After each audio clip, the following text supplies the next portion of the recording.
लोकसभेच्या पहिल्या टप्प्यामध्ये नागपूर रामटेकसाठी उमेदवारी अर्ज भरण्यास सध्या सुरुवात झालेली आहे।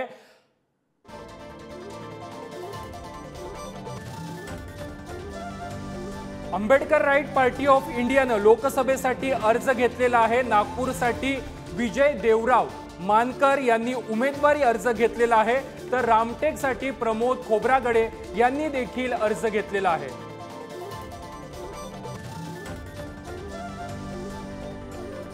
आज नॉमिनेशन जे आहे जे चालू झालेलं आज फॉर्म आम्ही घेतलेला आहे। Ambedkar right party of India कडनं नागपूर लोकसभेचा फॉर्म घेतला आहे। माझे कलिग्स आहेत त्यांनी रामटेकचं सुद्धा पण घेतलेलं आहे।